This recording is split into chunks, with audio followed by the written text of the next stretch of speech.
Bonsoir Antoine Pecker. Bonjour. Vous êtes journaliste, auteur de ce livre, Géopolitique du rail, je le disais, le train au cœur des enjeux contemporains.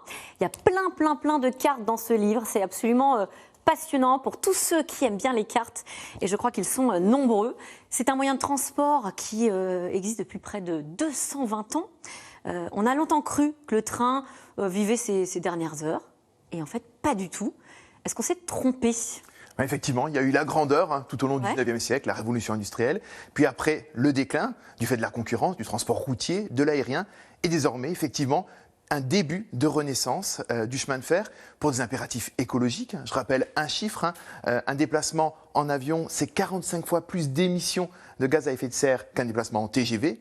Donc effectivement, la crise sanitaire notamment a remis à l'honneur le train. Et puis on voit désormais, un peu dans cette sortie de crise bien compliquée, mais que les chemins de fer, que ce soit en France par exemple ou en Allemagne, ils ont déjà le même nombre presque de passagers qu'avant la crise. Or, pour le transport aérien, on n'espère pas un retour à la normale, ne serait-ce qu'en Europe, avant 2025. Oui, donc le transport aérien, probablement, ne s'en remettra pas, en tout cas pas aussi vite que le train. Il y a aussi vous parlez de la crise climatique qui joue plutôt positivement, là, pour le coup, sur le transport en train. La fameuse honte de prendre l'avion, ça a même un nom en suédois, on parle de Flixcam. Exactement. Est-ce que ça peut jouer aussi ? Ah, complètement. Et on le voit, c'est intéressant de voir notamment dans les trains de nuit, quand on voit un petit peu les gens qui prennent aujourd'hui les trains de nuit. Il y a une renaissance de ce moyen de transport. On parle de la renaissance des trains de nuit en France. Exactement. En France, en Europe, avec un pays, notamment l'Autriche, qui est un peu leader en la matière. Et quand on va à bord de ces trains, on voit notamment beaucoup de jeunes qui sont là par motivation environnementale, des gens aussi qui le prennent pour des questions économiques, ça économise une nuit d'hôtel, et puis des gens parfois plus âgés qui veulent éviter le désagrément d'un transport aérien. Il y a eu l'arrivée de la concurrence en France. Est-ce que ça joue aussi sur cette renaissance ? Alors là, on parle des trains de nuit, donc je disais une dizaine de lignes qui devraient être lancées d'ici une dizaine d'années. Et puis, il y a aussi la réouverture, l'entretien de certaines petites lignes qui avaient été abandonnées peu à peu au profit de cette fameuse course à la grande vitesse. Effectivement, c'est impulsé par l'Europe, c'est la libéralisation du rail. Et on voit des initiatives. Effectivement, Railcoop, c'est une coopérative, par exemple, qui relance des lignes qui n'étaient plus exploitées par la SNCF. Comme par lesquelles ? Exemple, Bordeaux, Lyon, ces axes-là. Ou encore, et ça c'est tout nouveau, d'aller de Bâle au Croisic, donc vraiment de traverser la France, de ne pas passer par Paris. Ces lignes qui étaient complètement à l'oubli, une coopérative les relance, ou alors une autre, c'est une start-up, Midnight Trains, qui elle veut relancer les trains de nuit. On voit effectivement des initiatives plutôt louables, mais attention quand même, évidemment l'ouverture à la concurrence, quand on voit ce qui s'est passé en Grande-Bretagne, il peut aussi y avoir malheureusement des dérives. Oui, puisqu'on a vu qu'en Grande-Bretagne, vous parlez là pour le coup des privatisations, et finalement ils sont en train de revenir en arrière. Exactement. Et de renationaliser partie des lignes ferroviaires. Il faut trouver aujourd'hui un bon équilibre. Un juste milieu.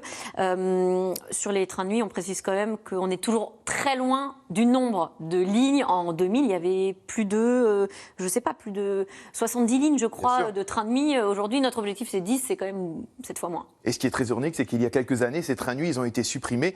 À l'époque, le ministre de l'économie, c'était un certain Emmanuel Macron. Il avait mis en place les fameux cars Macron. Et puis désormais, le même Emmanuel Macron veut relancer les trains de nuit. Donc on voit parfois des stratégies un petit peu discordantes. Mais pendant ce temps, il y avait effectivement un pays, l'Autriche, qui avait bien compris le levier de ces trains de nuit. Qui n'a jamais abandonné les trains de nuit. N'a jamais abandonné. Et aujourd'hui, c'est bien l'Autriche qui est au cœur de la relance des trains de nuit en Europe. Et Vienne, qui est une sorte de hub des trains de nuit pour le continent.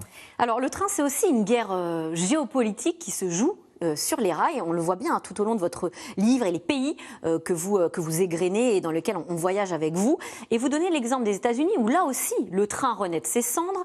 Il y a eu un règne du tout aérien aux États-Unis, on le sait bien, et notamment pour ne pas laisser le monopole du rail à la Chine. Bien sûr, deux raisons. Alors, le tropisme personnel de Joe Biden. Joe Biden est un fou de train. Il faut savoir qu'on le surnommait même Amtrak Joe. Amtrak, c'est le nom de la compagnie de train américaine. Comme Joe Biden. SNCF by Joe. Exactement. Il a lancé sa première campagne électorale, Joe Biden, depuis une gare. Il prenait le chemin de fer, ce qui est très rare, parce qu'autant il y a beaucoup de fret, mais le trafic passager aux États-Unis, il est presque réduit de manière marginale. Mais il prenait le train pour aller à Washington, Joe Biden. Et effectivement, aujourd'hui, fief électoral et Washington. Exactement. Et aujourd'hui, Biden, notamment dans son grand plan d'infrastructure très keynésien, beaucoup d'argent public qui met évidemment pour les infrastructures, et notamment 80 milliards pour le rail. Et pourquoi? Vous l'avez dit, c'est notamment pour essayer de ne pas laisser le leadership à la Chine. Ça va être difficile parce que la Chine, aujourd'hui, c'est 38 000 km de voies à grande vitesse. Xi Jinping a fait du train un levier de puissance aussi bien à l'intérieur même des frontières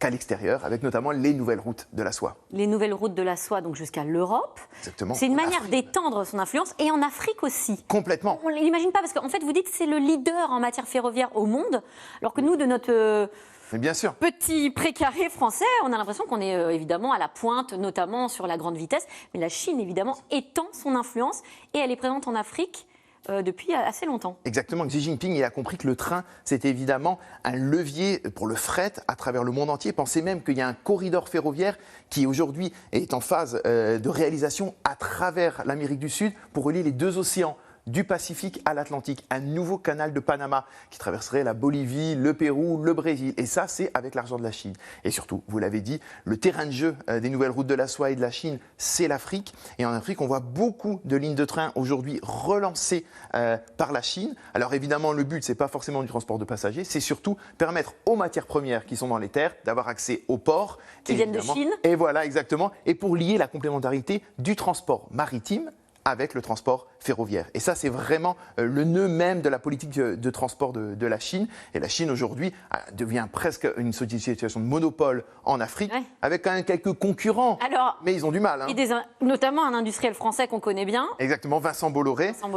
Il y a une histoire, c'est un vrai roman, alors c'est dans le bouquin, je ne vais pas tout dire, on n'a pas le temps, mais l'histoire de la boucle ferroviaire en Afrique de l'Ouest. Il voudrait construire une boucle ferroviaire en Afrique de l'Ouest. Exactement, ça c'est le but de Vincent Bolloré, du moins c'était le but, parce que la Chine est arrivée, et effectivement, voilà, on voit toute cette boucle qui traverse, qui va depuis la Côte d'Ivoire, vous voyez, jusqu'au Bénin, mais malheureusement, ou bien heureusement, en tout cas, la situation est telle qu'au Bénin, aujourd'hui, le gouvernement est plutôt d'envie de faire le business avec la Chine.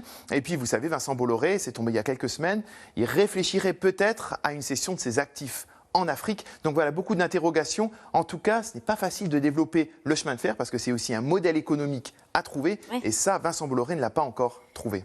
Alors, il y a d'autres exemples que vous donnez comme le train, instrument de géopolitique. Vous parlez de son rôle dans l'annexion, par exemple, de la Crimée, donc au sud de l'Ukraine, par la Russie. La Russie qui a construit une ligne ferroviaire pour contourner, en fait, l'Ukraine et arriver jusqu'en Crimée. C'est absolument passionnant. Et puis, à l'inverse, ça peut devenir aussi un ciment entre les pays. Et vous nous emmenez tout au long d'un projet européen colossal. C'est une ligne à grande vitesse qui relierait toutes les grandes capitales européennes et qui mettrait Berlin à moins de 4 heures de Paris, je crois, par exemple. Oui, c'est un projet d'économistes qui se disent aujourd'hui, avec le plan de relance de l'Union européenne, évidemment suite à la crise du Covid, 700 milliards, et notamment utiliser cette manne pour développer des transports plus écologiques, et notamment le train, et en lançant, c'est pour l'instant évidemment que à l'état de projet, mais un chemin de fer à grande vitesse pour relier les différentes capitales européennes entre elles. Paris-Berlin, ce serait par exemple 4 heures. En tout cas, l'Union européenne, ce qui là est sûr, a déjà un objectif, et non des moindres, c'est de doubler d'ici 2030, c'est-à-dire demain, la part du transport de marchandises sur les rails. Et ça, c'est vraiment un objectif très très important à souligner parce qu'on pense très souvent le train pour les passagers, mais c'est aussi, peut-être parfois même avant tout, pour les marchandises. En tout cas, il faut vraiment penser la complémentarité des deux. Donc ça, c'est déjà l'objectif pour l'Union européenne. Et effectivement, l'idée un petit peu de pacifier, aussi peut-être de redonner un sentiment européen par les transports. On voit que le sentiment européen, ces derniers temps, il a parfois un peu du mal avec certaines polémiques. On ne va pas revenir sur la question de certains drapeaux. Mais en tout cas, que le train redonne une cohésion, un sentiment européen, pourquoi pas. D'autres pays pensent aussi à cette idée comme un train pour pacifier les relations entre États. Je pense notamment à la Corée du Sud, qui a lancé tout un projet en Asie pour essayer de relier une communauté, faire une communauté ferroviaire à travers la Chine, la Corée du Nord, la Corée du Sud. Donc finalement repacifier évidemment les deux Corées, c'est évidemment une gageure. Et ils prennent en modèle l'Europe en disant l'Europe s'est construite avec la communauté économique autour du charbon et de l'acier, faisons une communauté autour du rail. Voilà, le rail, donc un jeu de géopolitique et puis aussi de consolidation et de paix à travers aussi les pays et l'Union européenne. Merci beaucoup. Merci à vous. Merci à vous, Antoine Pecker. Je précise donc que ces cartes ont été dessinées par Arthur Beaubois-Jude aussi. C'est son premier bouquin, des cartes absolument passionnantes. Donc bravo à vous deux. Tout de suite, c'est dans l'air. Bonne émission.